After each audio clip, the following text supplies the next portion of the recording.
Om Purnamadaha Purnamidam Purnat Purnamudachyate Purnasya Purnamadaya Purnamevavashishyate. Om Shanti Shanti Shanti. Yo antaha pravishya mama vacha imam prashuktam sanjeevayati akila shakti daraswadamna. अन्यांष्टहस्तचरणश्रवणत्वगादीन् प्राणान् नमो भगवते पुरुषाय तुभ्यं लसतु श्रीमदानन्दतीर्थेन्दुर्नो हृदम्बरे यद्वचश्चन्द्रिका स्वान्तसन्तापं विनिकृन्तति पदवाक्यप्रमाणज्ञान् प्रणम्य शिरसा गुरून् व्याकरिष्ये यथाभूतं विष्णुतत्त्वविनिर्णयम्. So, good morning, good afternoon, and good evening for friends joining from various parts. So, we carry on with our march of the Isha Upanishad. So, as you know, last week, we spent quite a lot of time actually discussing what is the background to Isha Upanishad, who is the Rishi, and so on. So, let me just very quickly run through this, just as a brief revision. So we understood Vedavyasa compiled the Vedas, and he gave Vaishampayana the Yajur Veda, and then one of his students called Yagnavalkya then takes over the Shukla Yajur Veda. The Shukla Yajur Veda has got 15 shake or branches. The first branch of the Shukla Yajur Veda is called Kanva shake, and the Rishi for Kanva shake is the great Kanva Rishi. And then as we discussed, Shukla Yajur Veda, of course, has got Samhita, Brahmana, Aranyaka, and Upanishads. So within the Samhita portion of the Kanva shake, there are 40 adhyayas, and the 40th adhyaya or the chapter is called the Isha Upanishad. And the Isha Upanishad, the 40th adhyaya, when you look at it, it says Dadyang Atharvanaha as Rishi. So we understood that Dadyang Atharvanaha is also called Rishi Dadichi. He's a most celebrated Vedic Rishi. Then we also discussed, I think we spent quite a lot of time, 15-20 minutes to understand what is the genealogy or the family tree of Rishi Dadichi. And then we understood that the whole family tree starts from Svayambu or Manu. Svayambu or Manu's consort is Shatarupa. They have 3 kids, Devahuti, Prasuti, and Akuti. Devahuti marries the great Rishi Kardama, and they have 9 daughters and 1 son, and the 1 son is the Kapilanamaka Paramatma. And among the 9 daughters, one of the daughters is called Shanti. Shanti marries a Rishi, we know the great Rishi, of course, Atharvana. And they have a son called Dadichi. So that is the genealogy from the Devahuti side. And of course, from the Akuti side, we know that Akuti has 2 kids, 1 son and 1 daughter, and 1 son is the Yagnanamaka Paramatma, and then there is a daughter. So these are the key characters of the Isha Upanishad that we need to remember. Yagna, we need to remember Svayambu Manu. We need to, of course, think about Rishi Dadichi, and then understand where the Isha Upanishad is actually placed. So just to wake us all up again, I've just got a small little quiz here, because I put Upanishad, because Isha Upanishad, as you know, is got various synonyms. It's called Isha Upanishad, it's called Ishavasya Upanishad, it's called Mantra Upanishad, it's called Samhito Upanishad, it's also called Yagniya Mantro Upanishad. So there are various synonyms to this very important Upanishads of the Vedas. Okay, so I'm just going to take a very brief pause here and get you guys to think about what is Upanishads in the very first place. Okay, so who wants to take this up? Of course, the etymology of Upanishads per se is quite interesting. And I've just put this here. I've got all the clues here already, and most of us are familiar with this. But anyway, it'll be good to recap what Upanishad actually means. So please contribute here. So who wants to go first? The one is Upanishad, means get you closer to the that supreme being. Upa means the context is move closer. Other one is go upper. And that's also another meaning. Yeah, thank you very much, Prahaladji. Anybody else? Everybody else is slightly different. Can I try, Madhu? Yeah, go for it. Sitting near the Guru and learn Brahma Tattvam to Yeah. evolve yourself. Thank you, Shilaji. Yeah, excellent. Perfect answer. Anybody else? Any other ideas about what Upanishad means? Okay, so let's move on. So thank you for those two contributions, very important contributions. So Shankaracharya, as you know, I said Upanisannam Brahma Tattvam Atreti Upanishad. So that body of scriptures that will actually remove ignorance and take us closer to Brahman is called Upanishads. That's a classic definition of what Upanishad means. And of course, as Prahaladji means, Upa and Nishadana. Upa means going close to a guru. That is also correct. And when we go close to the guru, what do? We gain knowledge. And when we gain knowledge, what happens? We elevate ourselves. So that is also another meaning. Upar, Ober. So the Upari. So that which elevates us is also called Upanishads. Then Upahvara. Upahvara means that which is a very esoteric, very sacred, as well as very secretive knowledge. So that is called Upanishads. And then in this is interesting because Upahvara, the secret knowledge, the secret signs of Brahman that is described in the Upanishads. Yeah. So it is not for your layman on the streets. And I have to admit that because you need to have some interest. You need to have some motivation to understand the Upanishads. So our Upanishads are designed in such a way that you really need to be an ardent student who is enthusiastic to learn the Upanishads. When you do that, then the Upanishad opens up yourself to you. Yeah, it opens herself to you. Okay, so it's a very secretive Upanishad, and the classic example of that is Isha Upanishad. It's very esoteric. You know, it's got only 18 mantras, but don't underestimate these 18 mantras. Each mantra, and I know the acharyas and in the bhashyas, they talk pages and pages of philosophy, even for individual mantras. So there's a lot of information that is packed, and it's very secretive in the sense that unless one makes an effort, then of course one cannot understand it. So that's a very interesting meaning, Upahvara. Then in Mahabharata itself, we have done this before. There is a verse that actually gives you a definition of what Upanishad means. Yam Vakeshu, Anuvakeshu, Nishatsu, Upanishadsu cha vadanti, Satya Karmanam Satyam, Satyeshu Samasu. So it gives you a classification of what we discussed. Samhitas, Brahmanas, Aranyakas, and Upanishads. So Anuvakas, Vakas, music, Nishad, and Upanishad. Okay, so the Upanishad is just a portion. If you think about Vedas as a huge body of literature talking about Brahman, Upanishad is a portion, but it can also be a higher level knowledge that takes us to higher planes of knowledge. And we can do that by going closer to a guru and understanding it. And when we get higher knowledge, then what happens? Upanisannam Brahma Sattvam Atreti Upanishad. So the ignorance goes away and the knowledge is dawned. So that is why it is also called Upanishad. So there are so many ideas that we can understand when we think about Upanishad. Prahaladji. Yeah, Mother, just a quick one. Still, I'm not getting why it is called Isha Upanishad among all. Where is the Isha name coming? Yes, so thank you, Prahaladji. So the word Isha Upanishad, why is it called Isha Upanishad, is in the very first mantra of this Upanishad. So that's what we are going to be doing next. So I will come to that. Thank you for bringing that up. Yeah, that's really interesting. So yeah, so Prahaladji is asking a very interesting question. Why is it called Isha Upanishad? Yeah, so I was going to talk about this for the next 50 minutes, but anybody else wants to contribute here? Why it is called Isha Upanishad? We understood why it's called Mantra Upanishad, why it's called Yagniya Mantra Upanishad, why it's called Samhita Upanishad, but why is it called Isha Upanishad? Anybody wants to take that on?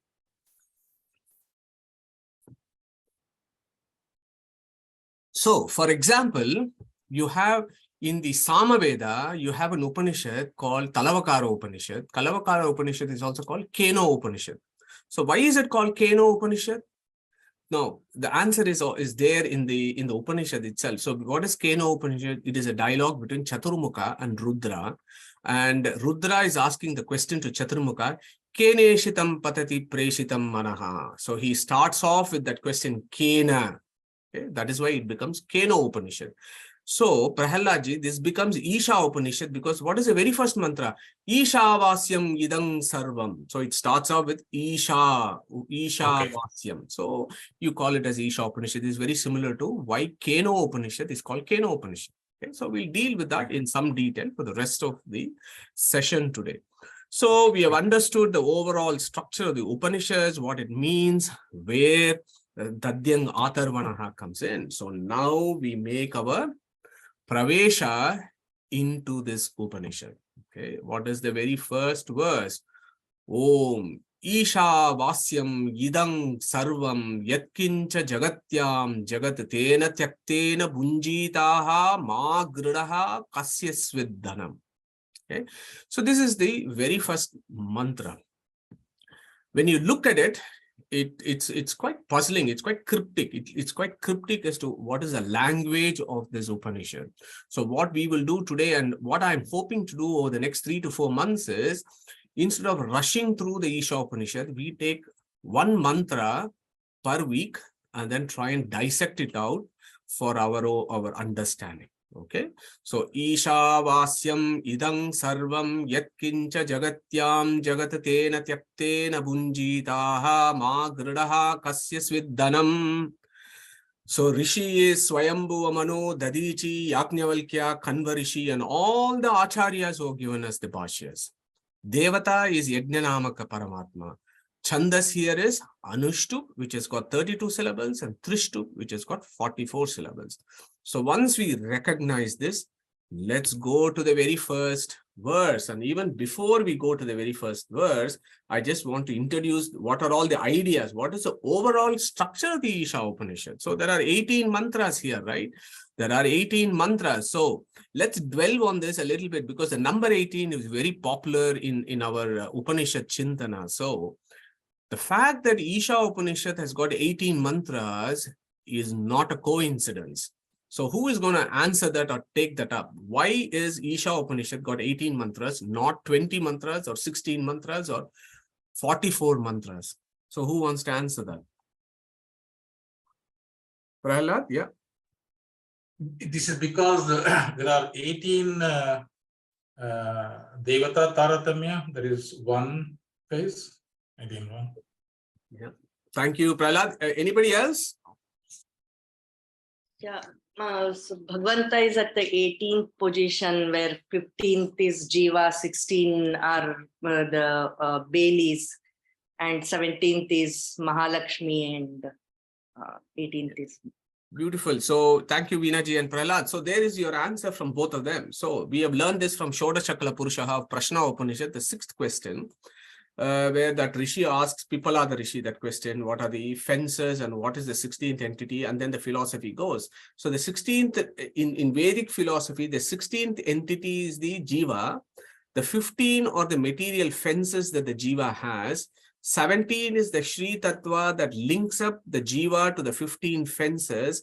And 18th is the Paramatma himself, who, if we obtain his grace, he is going to release us from the 15 fences, and then the number 16 joins the number 18. So perfect. So number 18 in Vedic philosophy, we have understood and we have discussed this so many times, describes the supreme being. 18 means supreme being, Vishnu, Krishna, Vasudeva, Brahman, whatever name you want to give it to that supreme power. That is the 18th entity in Vedic philosophy. And not surprisingly, of course, Mahabharata has got 18 parvas. Bhagavad Gita has got 18 chapters. The 15th chapter of Bhagavad Gita, Purana Purushottama Yoga, has got 18 primary verses. And the last 2 verses is what are the benefits, but the philosophy is in the 18 verses. Then Puranas, there are 18 Puranas that Vedavyasa has compiled. And then in the most important Purana is Bhagavata Purana. Bhagavata Purana has got 18,000 verses, number 18 in that. Mahabharata, the great battle, how many Akshohinis were there? 18 Akshohinis were there. So if you look at the scriptures, and wherever Vedavyasa comes in, and Vedavyasa is an incarnation of Narayana himself, you will realize that there is always this 18 everywhere. So similarly is this Isha Upanishad, which has got 18 verses, because this 18 verses, in over 18 verses, Svayambu or Manu is worshipping the Supreme Lord, who is number 18. Okay, so that is the beauty of Isha Upanishad, philosophy in numbers, which is very important when we do Upanishad Chintana. Okay, so that 18 verses are categorized into the first 3 verses talk about the nature of the knower of Brahman. That is the adhikari. That is the one that are eligible to know, the ones that are eligible to know the Brahman. How do they contemplate or how do they recognize the Supreme Being? Okay. So what is their natures of knower of Brahman? So that is the first 3 mantras. Then the crux of the philosophy of Isha Upanishad is talking about the esoteric attributes of Brahman. What are these Brahmans, the Paramatma's greatness? That is what it is talking about. And then the concept of devotion leading to moksha. Okay, so these are all the key ideas that Isha Upanishad talks about.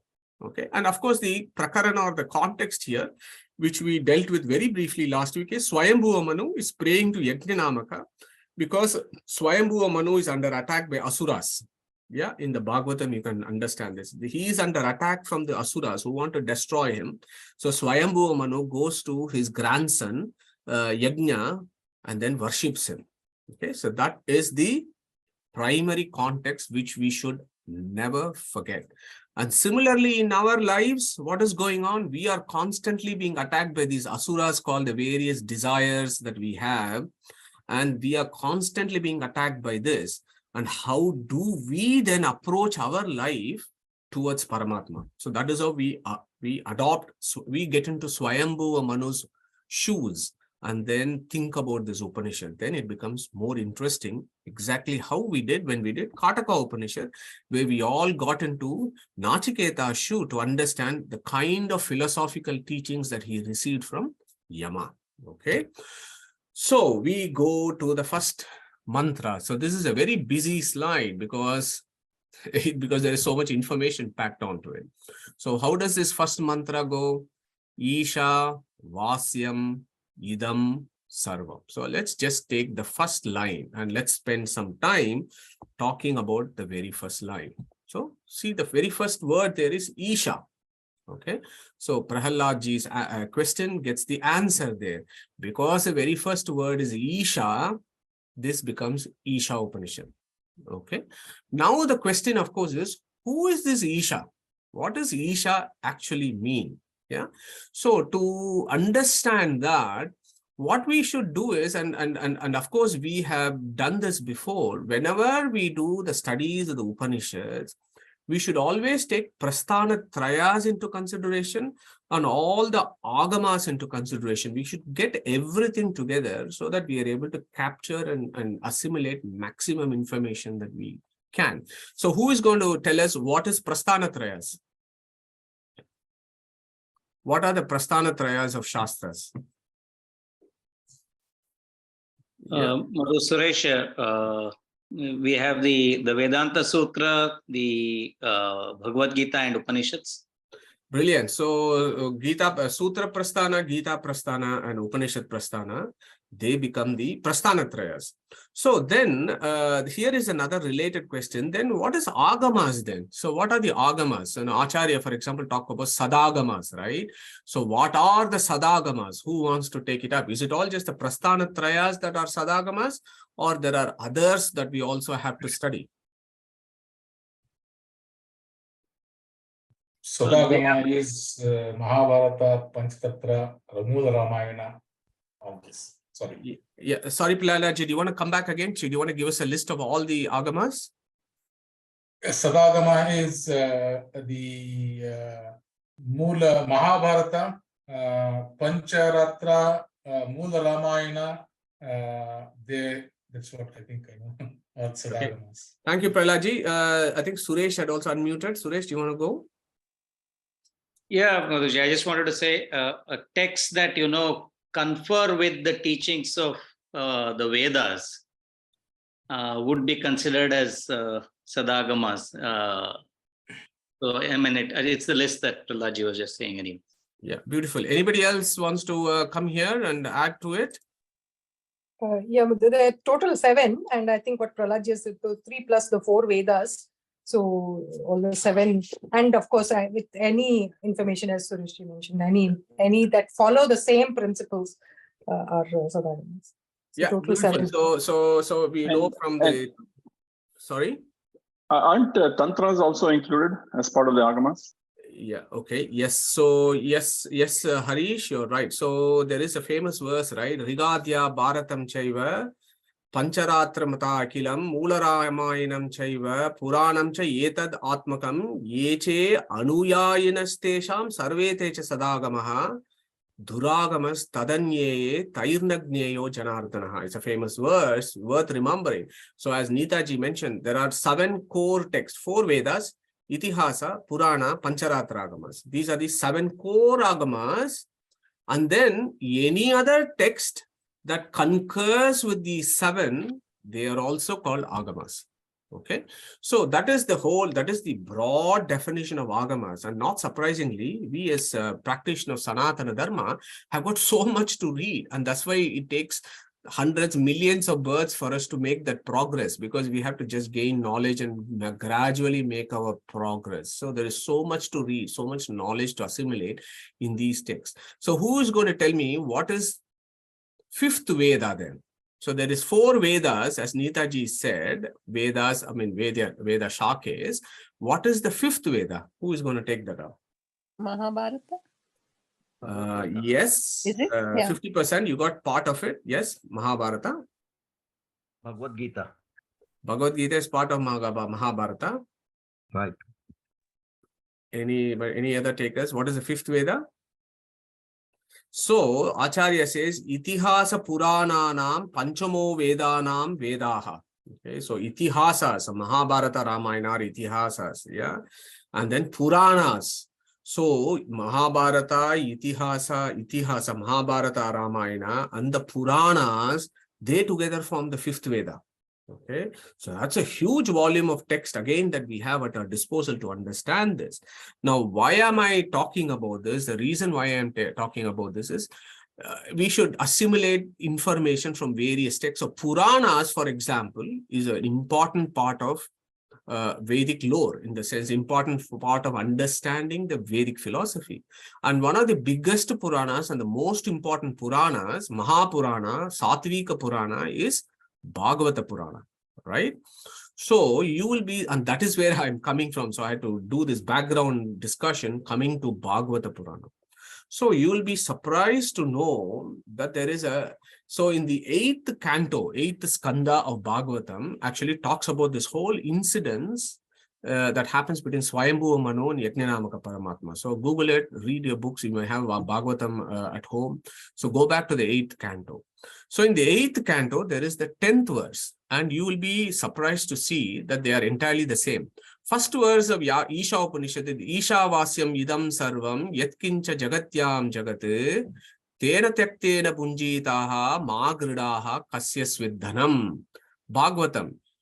Atma vasyam idam vishwam. Atma vasyam idam vishwam yatkincha jagatyam jagat tena tyaktena punjitaha magridaha kasyas vidhanam. So very, very similar or identical verses. So what the Puranas usually do is they are a further exposition of the Vedas. And Isha Upanishad is Veda, right? And Puranas give a further description of what is it that the Vedas are taking. So if you take these 2 verses together, then you will understand who that Isha actually is. So the Vedas, the Shukla Yajur Veda says, Ishavasyam. Vyasa in his Bhagavata Purana will say, Atma Vasyam Idam. So Isha equals Atma there. So that is the first point that we have to understand. Okay. Now, what is the etymology? What is the meaning of Atma? Okay. So who wants to answer this? What do we understand by the word Atma of the Upanishads? What does Atma mean? There are various meanings for Atma, right, that we have discussed. So what do we think here? So Madhu, Atma perhaps in its Parama Mukhya Vritti means Paramatma, but it also means the mind, it means the soul, it means the Devatas as well. Yeah, wonderful. Thank you, Sureshji. Yeah, so there is the primary meaning. It means the supreme Lord as the Atma. Then, of course, there is Jivatma. There's the mind, intellect, and your body. Everything is called Atma in one sense. So you have to look at the context, of course. Yeah. So in the Parama Mukhya Vritti, or in the deepest sense, Atma means Paramatma. And why that is, there is an etymology which is quite relevant here. Okay, so and I'll impress upon you as we go through this slide. So Atma, the etymology of Atma is Atatatvacha Matrutvat Atma hi Paramo Harihi.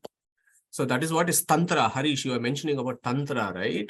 So Tantra gives a definition of what Atma means. Atatatvacha Matrutvat.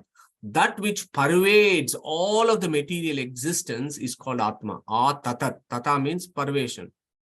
Atatatvatra matra. Matra means tanmatras. Yeah. So that which pervades the whole material universe is called Atma. That is also one meaning of Atma. And also, Vedavyasa in Brahma Sutra says there are 4 primary ways in which you have to do meditation on Brahman. Sat Chit Ananda Atma. So that Atma there means my Lord, my Swami. Okay. Atma means the overarching controller of everything.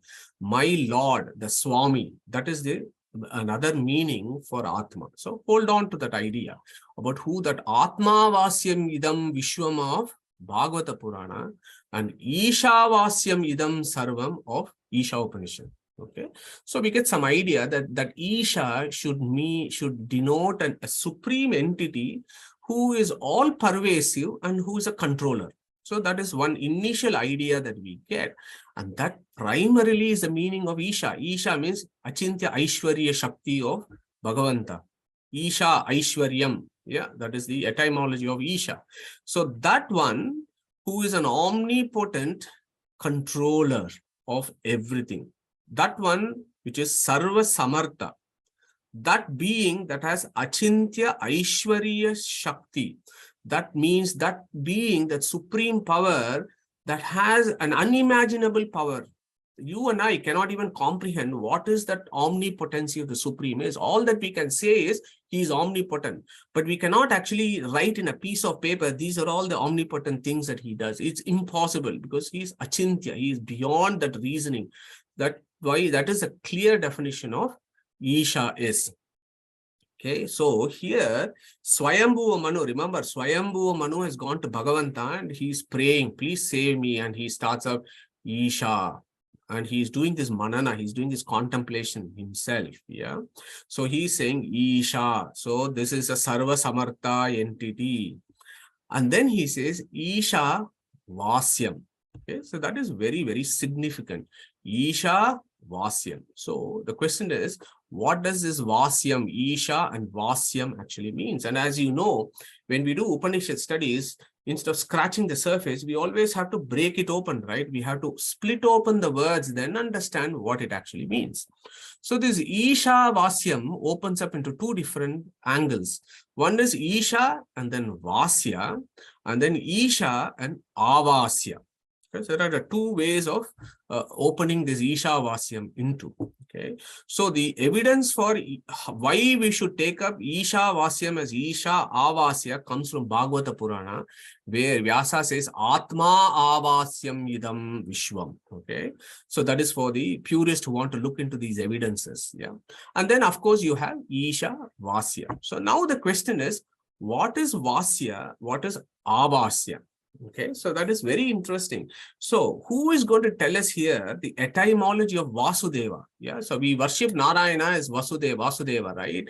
So here is why do we worship? Why do the Shastras call the supreme being as Vasudeva? Who wants to answer that one?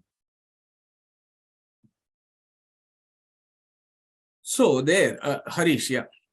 I was going to say that does it mean like he's omnipresent? Like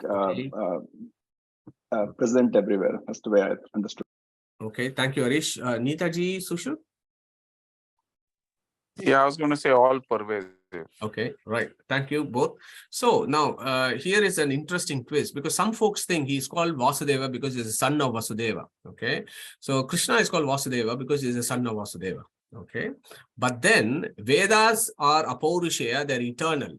It is not just because this Paramatma was a son of Vasudeva, somebody named him as Vasudeva. No, Vedas call him as Vasudeva because that Vasudeva is split up into two, Vasu and Deva. Okay, Vasu, Vasa Avachadane. That is the etymology of what does that Vasu actually means. Vasu means Vasa Avachedane. What that means is Vasa Avachedane means that which covers. Okay, so that which is covering is Vasu essentially means. Okay, so that Vasudeva example is slightly tangential, but just to give you interested, because there the meaning there is this Paramatma who covers the jivas with ignorance so that they can go through samsara and work out their salvation. But the same Paramatma is also called Deva because he is Divu Dyuti. Yeah, Divu Dyuti. There are various etymology of Deva, right? So the same Deva gives knowledge, yeah, and then emancipates the jivas. So he gives samsara by covering them with ignorance, and he gives with his grace the knowledge and gives them deliverance. That is why he is called Vasudeva. So if anybody thought in the Vedas, Krishna or Narayana is called Vasudeva because he is the son of Vasudeva, it is only partly right. But the deeper philosophy is Vasu and Deva. So that is an idea that you can actually adopt here because this Vasya there means covered or enveloped. So this Isha has covered. That is what first our Svayambu Manu is saying. Isha has covered. What has he covered? Idam Sarvam. So this Idam Sarvam is this universe in front of us. So Isha Vasyam Idang Sarvam. So he has enveloped this entire universe. That is the first meaning of this profound statement of Ishavasya. Okay. So what does that mean? I've given you pictorially what it means. You got the universe and this Brahman is enveloping the universe. So that should give you an idea that when something envelops something, it means that something is outside the universe. Okay, so that is the first idea there, that this Isha is outside the material universe, that he is a transcendent being. Okay, there is nothing material about him. He is completely transcendental. Okay, so when Svayambu Manu says Isha Vasyam, one meaning there is he is enveloped this whole universe. Envelope means from outside. It's like an envelope, literal envelope, right? Covers something. So that idea is he is outside the material universe, a transcendent. Okay. Then there is another beautiful meaning for this. Isha Avasyam. Because Veda Vyasa in Bhagavata Purana says Atma Avasyam Idam Vishwam. Vishwam is Sarvam. Vishwam is this universe in front of us. Idam means that which is in front of us. Vishwam means this universe. So when we use this Bhagavata Purana, then we understand Idam Sarvam there in that context means Idam means in front, Sarvam means this universe. Okay. So the Bhagavata Purana says Atma Avasyam. Okay. So what does Avasya means? Avasya literally means an abode or a house. Okay. So Avasya Yogyam. So Isasya Avasyam Yogyam Isavasyam. So that is the etymology there. So this universe is worthy of this Brahman who pervades it and looks after it. Okay, so that is the other meaning. Yeah, Ishavasya means that which is transcendent, whereas Isha Avasya means that entity which has also pervaded this universe. So Isha is also, it also gives you an idea of immanence. So this Supreme Paramatma, he is not only omnipotent because he is called Isha, but he is Vasyam, so transcendent, and he is Avasyam because he is immanent in this universe.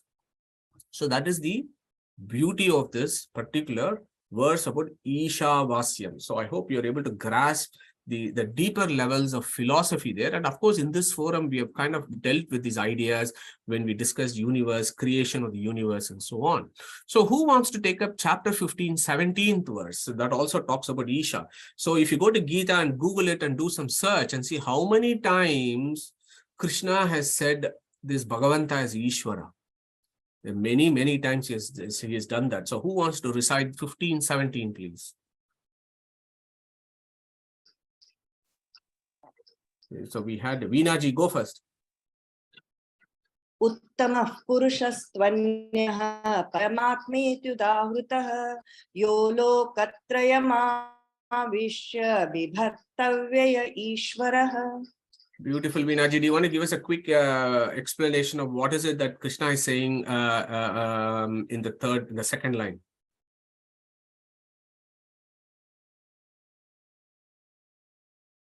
Okay, no worries. I'll give you.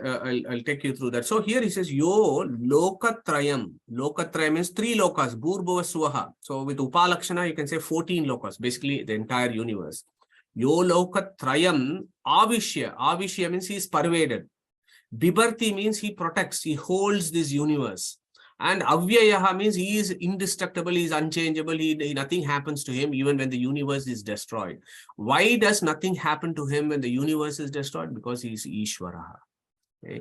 Ishanaha, again you will see that coming up in various Upanishads. Let's look at the Purusha Shukta. Pado asya vishwa bhutani tripadasya amrutandivi Tripad urdva udait purushaha pado asya iha abavat punaha tato vishwang vyakramat sashanana shane abhi. So this Purusha Shukta also talks about the same thing. This being is not only immanent in this universe, but he is also transcendent. He's 3 aspects of this is in the non-material plane. 1 aspect of this is in the material plane and stuff like that. It talks highest levels of philosophy discussed in Purusha Shukta. So they all talk about this. Uta amrutatvasya ishanaha. So there is a very important word from Purusha Shukta. So there, Ishanaha, Ishanam, Anaha, Ishanaha. Ishanam means muktas. Anaha means controller. He who is the controller of all the muktas. Ishvaraha, Ishanam, Varaha. He is the highest among all the muktas in the sense that there has never been a point where he has been in contact with material existence. He is always transcendent. He never comes into samsara. Only jivas comes into samsara. So those are all the ideas of Ishvaraha, Ishanaha, and so on. So Ishaha. So I hope you find this helpful for contemplation of why Bhagavanta, Paramatma, Brahman is called Ishvaraha or Ishaha. Okay.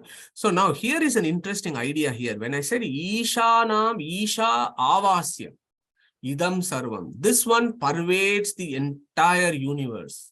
Okay. So we need to remember this Upanishad. Today I'm going to be coming quite regularly to this particular verse in Taittiriya Upanishad.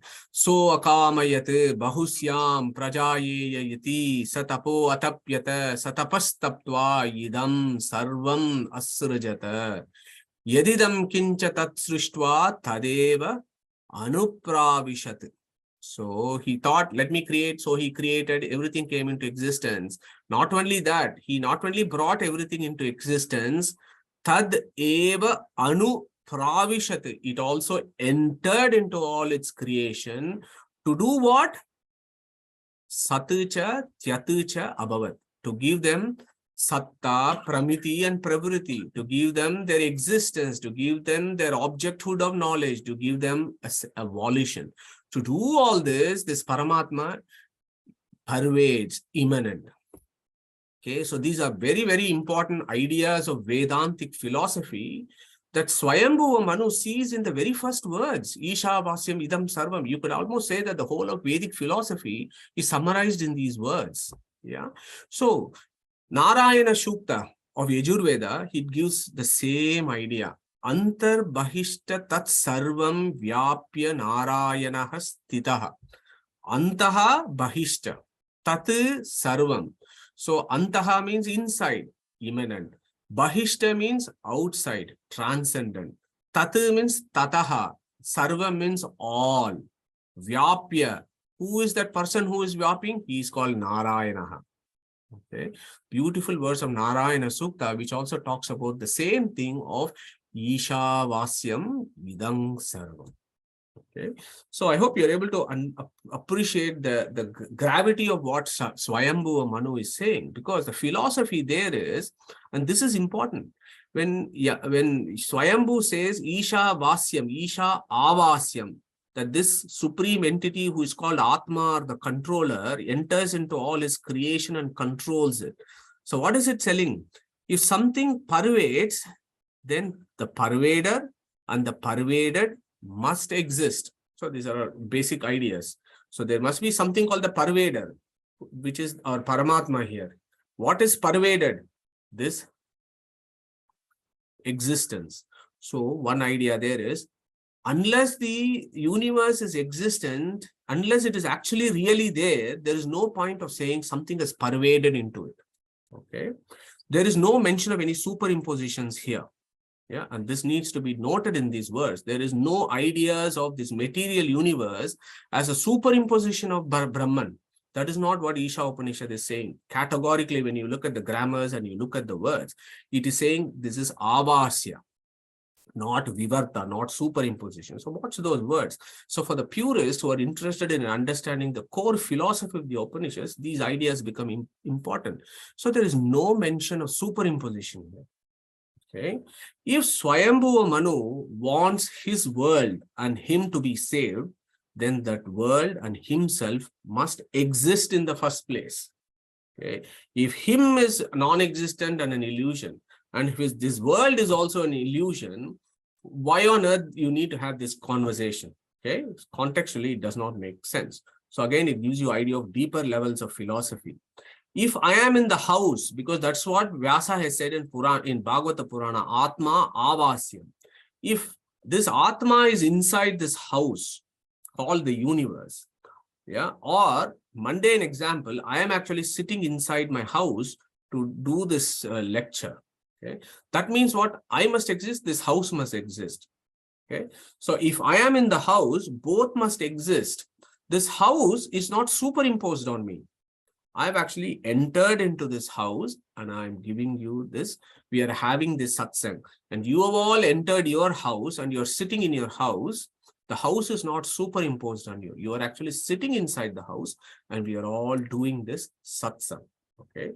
So I hope you're able to capture some ideas with just that very first word, Ishavasyam idam sarvam. Now, here is the next one, which is even more fascinating. And again, Harish, go for it. Oh, just one, maybe it's a grammatical question, but for the mantra, should we think of this as avasya as more relevant here, or it could be either or? So you have to take both, Harish. That's what the acharyas talk about. You can take it in both ways because both of them give you great philosophical ideas. So when you take Ishavasya, that he is enveloped this universe and is transcendental, then you, for example, there are famous Vedic mantras, Asango hi evam purushaha. Okay, Anirdesham, and we have done that in Katha Upanishad. So this man, this being does not have any material connections. So you get those ideas also. So I think you should take both together. And the more information we get about Bhagavanta, the better when we read these Upanishads. Yeah. So now moving on to the second half of the first line. So Isha Vasyam Idam Sarvam. So look at the logic of this verse. Idam Sarvam. What is that Idam Sarvam? We said Idam Vishwam, Idam Sarvam. This Idam Sarvam is that which in front of me, which is called the universe or the material universe. So the very next philosophy, what is this material universe? Yatkincha Jagatyam Jagat. This material universe is what? Jagatyam Jagat is what Svayambu Manu defines this. So we will think about what the Jagatyam Jagat actually means. So Jagatyam Jagat Ishavasyam. So this Jagati. So there are two words here. There is one called Jagat and there is one called Jagati. Yeah, Jagatyam is Jagati, Yam, Jagat. So Jagati is a feminine word. It's a Strilinga. Jagati is Strilinga. Jagati means Prakriti. Prakriti is also Strilinga. So Jagati and Prakriti are synonymous. So this Prakriti means Mula Prakriti. So what the Svayambu Manu is doing, think about Svayambu Manu. He wants to save this universe, right? The Svayambu Manvantara should be saved because Asuras are planning to destroy him and in that process destroy this Manvantara. So he is contemplating this Jagat, this Manvantara. This is actually come from Jagati or Prakriti or Mula Prakriti. That is Jada Prakriti. So Jada Prakriti has got what? Sattva, Rajas and Tamas. These three, material, the aspects of matter, primordial matter, which has these qualities called Sattvas, Rajas and Tamas. So this Jagat, okay, this Jagat, what is the etymology of Jagat, which we know? Gacchati iti Jagat, that which moves is Jagat. And of course, Krishna has said in the 15th chapter, has given a definition for this Jagat. So who wants to answer that one? What did Krishna say in the 15th chapter as a definition of Jagat? And what did Yama say in the Kataka Upanishad? Pragnesh. Urdhva Mula Adhashakam Astvastram Pahuravyayam Chandansi Yasya Parnani Yastam Vedasa Vedavit. Beautiful, Pragnesh. So Ashwataha. So our Krishna has described this as Ashwataha in chapter 15. And we have done the etymology of Ashwata. Go back to those slides. We looked at something like 12 different meanings of Ashwata in Vedic philosophy. And our same Yama also has described this world as Ashwata, that which is constantly changing. Jagat means Gacchati iti Jagat, that which is constantly moving is also called Jagat. Okay, so Svayambu is reminding us that this Jagat that you call as material universe actually comes from Prakriti or Jagati. It comes from Jagati, Prakriti, Mula Prakriti. The Abhimani of Mula Prakriti is Chit Prakriti. We celebrate the Chit Prakriti as Sri Tattva or Lakshmi. She has three components, Shri, Bhu and Durga. And those are all the Abhimanis of Sattva, Rajas and Tamas. So all those things we have done in so many classes. So that's why it becomes very helpful to bring it here. So this, what happens to this with three gunas, they all mix together and take us through the various things. Anybody wants to take this one? How the Sattva, Rajas and Tamas, they mix together and how does the material universe come about? And I've got the picture here. Who wants to describe it to us? Anybody there who wants to take this? Okay, no problem. I'll do this. So what happens? Sattva, Rajas and Tamas, at the dawn of creation, our Brahman says, Oh Matataha, and then the vibration starts in the primordial matter and they start mixing up. And the first evolute of Mula Prakriti is Mahat. And a portion of the Mahat evolves into what is called Ahankara Tattva. Then portions of Ahankara Tattva evolves into Vaikarika, Tejasa and Tamasa. Tamasa then becomes Chanmatras, they become Panchabhutas.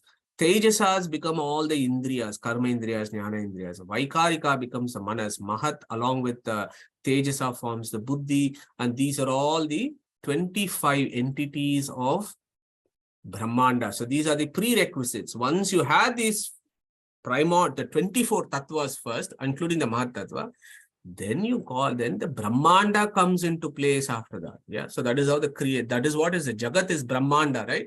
So for the Brahmanda, you need all these entities and they all come from the Mula Prakriti. And that is what Svayambu or Manu says, Jagatyam Jagat means that this Jagat comes from this Jagati. Okay, and we have done this Urdu. So now who wants to take 15 one? That's a beautiful verse. Who wants to go for the 15th verse, please? First verse. We have done it just now, is it? Urdhva Moolam. So Pragnesh did it. Urdhva Moolam, Adaha Shakam, Ashwattam, Prahuravyayam.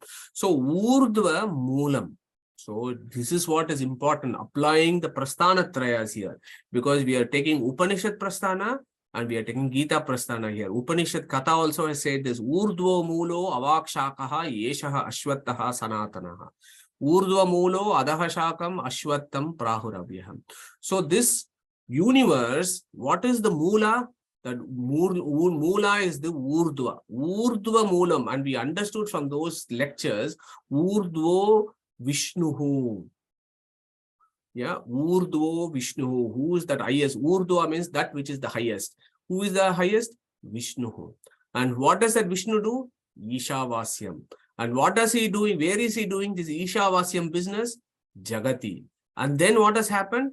Jagat has come into being. So that is how you link this verse, which is, it makes logical sense when you look at it.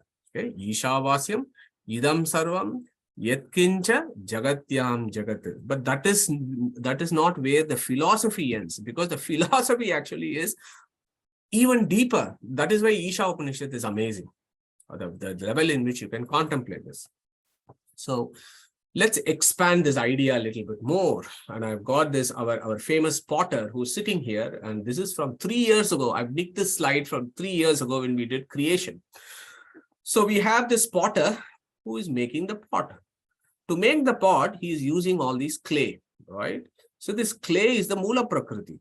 And we call this essential ingredient by which this universe is created, this Jagati or Mula Prakriti, as in Shastras, we call it as Upadana Karana. Upadana means that we use to create something. So Upadana Karana is Mula Prakriti. And there is this potter who is sitting here, whom we call as our Brahman, who is doing the creation.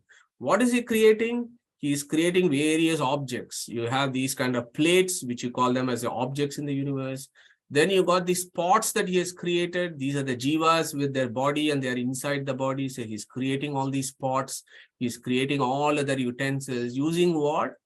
Using Mula Prakriti as the Upadana Karana.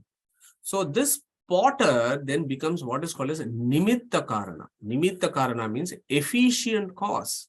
Upadana Karana means material cause. So this is the philosophy there. When we talk about creation, and as you know, creation is a big deal in Vedic philosophy. Everything comes from that. This Lord who is the creator of this universe, Janmadhyasya Yataha, second sutra gives a definition. And that is not an ordinary sutra, because we need to be thinking about all this. So Upadana Karana and Nimitta Karana, material cause and efficient cause. Vishnu is the Nimitta Karana.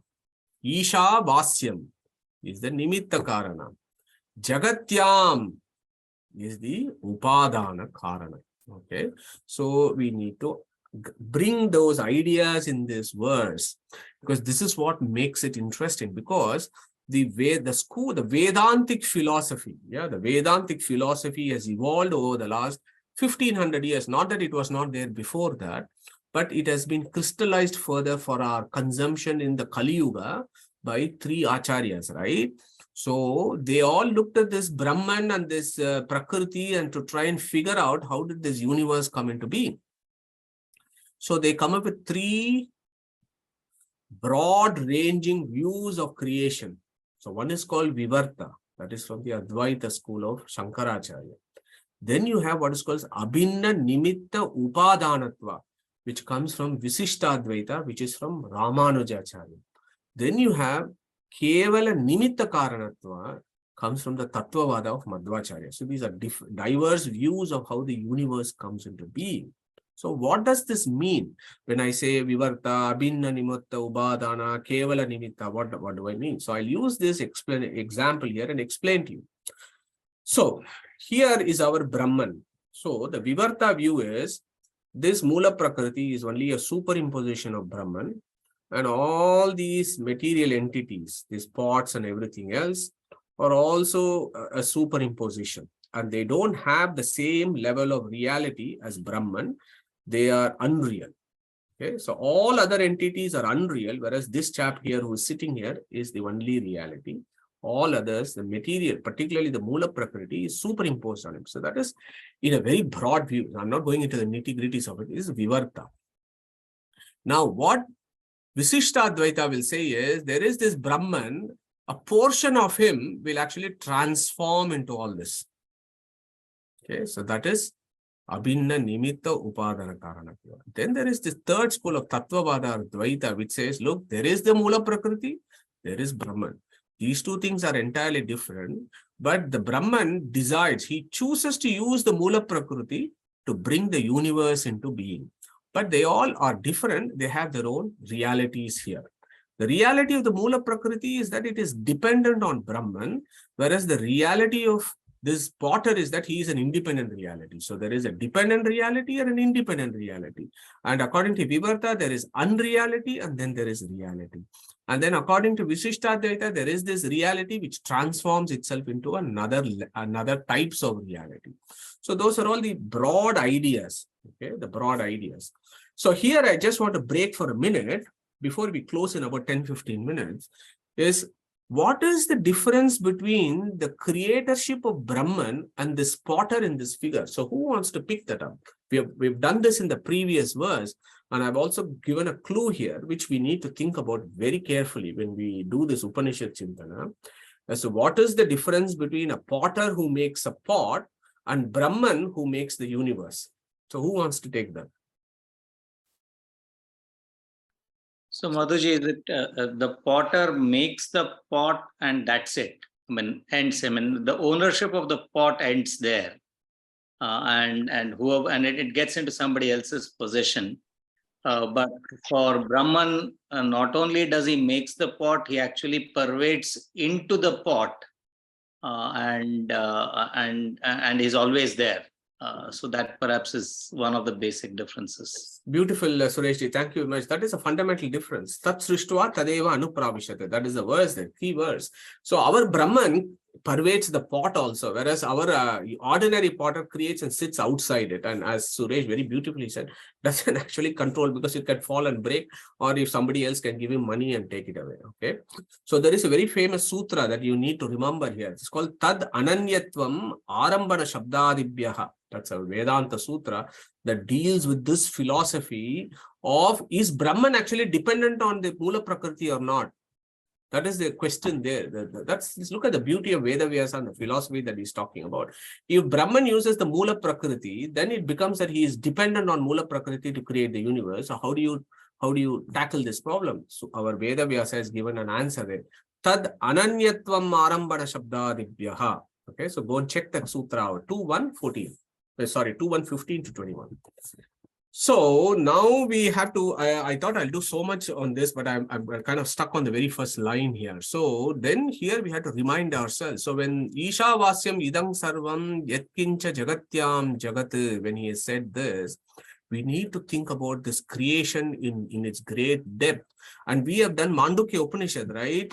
Vibhutim prasavam tu manyante, srishti chintakaha, swapnamaya sarupeti, Srishtir anye vikalpitaha icha matram prabho srishtiriti srushto vinishtitaha kalat prasutim bhutana manyante kalachintakaha bhogartam srishtir iti anye kridartam iti cha apare devasya esha swabhavo ayam aptakamasya kaspruha. These are some of the most profound verses that give definitive answers of which one of these three is actually true. Okay, and 4 possible views of creation: transformation of Brahman, illusion. But our Mandukya Upanishad, in Mandukya Upanishad, Varuna says, those who think Swapnamaya asya rupeti srishtir vikalpitaha. Vikalpita means illusion. Okay. Time, spontaneously at a particular time. That is our naturalist who think universe as that. And there is the 4th view, Icha matram prabho srishtihi. Tat srishtva tadeva anupravishate. Previous verse of Taittiriya Upanishad. He thought and the universe came into being. So Icha matram prabho srishti. Okay. And the Mandukya establishes this is the fundamental reason of the universe. Icha matram prabho srishti. Definitely not an illusion. Definitely not just a material transformation, because matter is jada and it is not capable of self-initiated activity. You need a sentient being to drive it to a defined volition. That is the key opinion of Vedas. Okay. What are the 3 possible reasons of creation? It could be his enjoyment. It could be a play, but actually it is his intrinsic nature to create. Okay, so Ishavasyam idam sarvam yatkincha jagatyam jagat should lead us directly to Janmadhyasya yataha. Okay, and when we think about Janmadhyasya yataha, we should never forget Jayatirtha, who has given us a correct definition of Janmadhyasya yataha. He said, Janmadhyasya yataha iti bhagavata sutrakarena jagat udayadi nimitta karanatvam parasya brahmano lakshanam abhihitam nacha jagat satyatam antarena tadvastavam sambhavati. See, Veda Vyasa has given the definition of Brahman as he who is the creator, etc. of the universe. then by implication that universe must be real, because nobody says this is a great art, but the art is an illusion. You don't define somebody as a great artist and say that his art is an illusion. You say somebody is a great artist only when his art is actually there. And that is a key basic fact that Jayatirtha reminds us. And we should never forget this when we look at the very first verse of Ishavasya Upanishad. And what today I want to do is finish with this idea of the philosophy. So what we have understood so far, Svayambu Manu is a jiva. Then you have the Jagati and Jagatyam, which is the matter. Then you have the Isha, who is the Ishavasyam. He is Ishavasyam, but he is also Isha Avasyam. What kind of Avasyas? In the Jivas, what is there? He is inside them as their Antaryami. And in the matter, he has pervaded everybody. Okay. And that is exactly what Shvetashvatara Upanishad tells us, isn't it? We have done this before. There are only three entities in all of existence: Deva, Jna, and Agnya. Jna, Agnyau, Dvav, Anishau. So, Jna, Agnyau, Dva, Anishau means they are dependent. They are not independent. Shara, Atma, Ishate, Deva Ekaha. So these two, Shara and Atma, these two, who is the one who is Ishate? Ishate means he who controls. Who is that? Deva. Who is that Deva? There is only one. And what is Eka means? Ekameva karoti, the one that creates the universe. That is the etymology of Ekaha there. So if you look at that, Shvetashvatara Upanishad gives a fundamental definition here of the first line of Isha Upanishad, and it says, there is this Deva who is independent, and there are these Jadas and Chetanas that are dependent. This comes from Shvetashvatara Upanishad. Nyau, Agnyau, Dvav, Anishau, Shara, Atmanau, Ishate, Deva, Ekaha. So we are all dependent beings. That is one thing that we need to understand. So in Katha Upanishad, we have done this Ratham, right? We have done this famous chariot metaphor. And in this chariot metaphor of this body, none of this we own. Okay, that is a fundamental position. We did not make this body, and we do not own anything. It is there, and we are just using it as a passenger. We are just using this chariot to find our destination. And similarly, the Kataka Upanishad has also said that this is this body. This body has got 11 gates. And Krishna has said in a slightly different angle that this body has got 9 gates. Do we own any of these bodies? Any of these things do we own? Absolutely not. We think we own, and that is the cause of our suffering and samsara. The moment we understand this equation of Shvetashvatara Upanishad, then the whole message of the Gita becomes very clear to us. So this Pindanda, none of this in the Pindanda we own. Similarly, in Brahmanda, none of this we own, because all these things are dependent on the supreme entity. Ishate Deva Ekaha. And that is exactly the idea of Swatantro Bhagavan Vishnuhu. He is the supreme entity, Swatantraha. He is the independent entity, and he is called Vishnu. Vishnu means what? That word is not because somebody gave him a name, Vishnu. No, we know this, right? Vishnu is not a sectarian name. It talks about an attribute of the supreme. And what does that Vishnu stands for? Who wants to remind us what Vishnu stands for? All pervasive. Prahalad, very nice. All pervasive. So, Vishnu means Vishal Vyaptav. That is the literal Sanskrit etymology of Vishnu. Vishal Vyaptav iti Vishnuhu. That which pervades. Ishavasyam, Isha Avasyam. Isha Avasyam. Atma Avasyam. Idam Vishwam. That is why he is called Vishnu. And who is that person? He is Swatantra. So when I say Swatantro Bhagavan Vishnuhu, I am actually talking about Shvetashvatara Upanishad. So what does this Swatantra Brahman does? Brings everything into creation. He owns this universe. He controls it. He controls the jivas. Everything is dependent on this Brahman. So these are all the basic ideas of Vedantic philosophy. So when we understand, and when this goes into our buddhi, gets nailed into our intellect, then we can start doing some proper, decent, deep philosophical contemplation of Isha Upanishad. And that's the reason why Svayambu Manu is thinking about this highest levels of philosophy first by saying Ishavasya idam sarvam yatkincha jagatyam dagat. Why? Because when this is the constitutional position, that everything is under his control, how can we claim ownership of anything? Okay. So this is a basic problem. Yeah, I might sound very utopian, but this is not a view that makes a lot of relevance today. But even in Svayambu Manu's time, when there is this war going on, and this is what Svayambu Manu is also thinking. Okay, so if you think about this, how many wars, and we are living in very bad times at this point. Why are these wars happening? How many family fights? How many property disputes? How many problems at work is due to this fundamental misconception that we own things and we control things in the universe. Okay, so when that very first verse should actually remind us of these core essential problems. Okay, so it is once we understand the first line, then the second line becomes very interesting. What does it say? Tena tyaktena bunjitaha ma gridaha kasyasvidhanam. Okay, so what I will do is, I thought I'll finish this particular verse today, but there is so much philosophy discussed in Isha Upanishad. We will continue with the second line of the first mantra next week, because once we have understood this, that he owns everything, he is the controller of everything, then Svayambu Manu says, who am I in all this equation? What am I actually fighting? What is this whole purpose?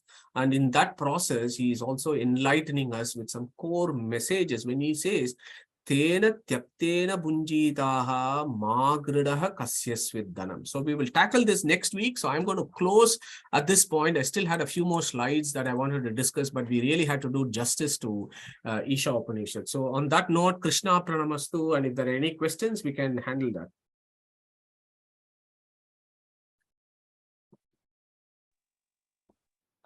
Hello, Madhu. Yes, Neetaji. Yeah, isn't Sarvam also a name of God or Bhagavanta? Yes, of course. Absolutely right. Sarvam samapnoshi iti sarvaha in Gita, right? Which verse, Neetaji? Just remind us. Can't remember. So, Yeah, but which chapter? Tathosi sarvaha. Yeah, so which chapter? This one's the 11th chapter. Yeah, absolutely. So in that chapter, of course, you start sarvam samapnoshi tato asi sarvaha. You are called sarvaha because you are pervaded everywhere. Yeah. So yes, that's beautiful. And also, as you can recall in Mantropanishad Upanishad, he said, I am Atma, sarvam hi etad brahma. So there, if you remember that mantra, sarvam hi etad brahma, I am Atma Brahma, so I am Atma Chatushpat, and then it goes on. So there, sarvam hi etad brahma. Mantropanishad Upanishad itself gives a definition there also. It says, what does that sarvam means? Go back to that Mantropanishad Upanishad verses. That you're absolutely right. Sarvam also means Paramatma, but we'll have to take things in context, right? In what context, what words are used. So here, whether the sarvam means Paramatma or not, it could mean from a Paramamukya Vritti. But when you take the Bhagavata Purana 8.1.10, what that does say, Atma Avasyam Idam Vishwam. So there, the Vishwam is there. So that is how you bring the Prakarana here and understand that the Sarvam here means Vishwam. And Sarvam not necessarily means Vishnu. But of course, in Vishnu Sahasranama, Vishwam is also a name of Vishnu. So, so if you do the Paramamukya Vritti, everything falls into place. But this is for us to understand the philosophy here. Yeah. Oh, thank you. Excellent, guys. So if there are no further questions, we will close today's session. Harish, please take us through Om and we'll close today's session.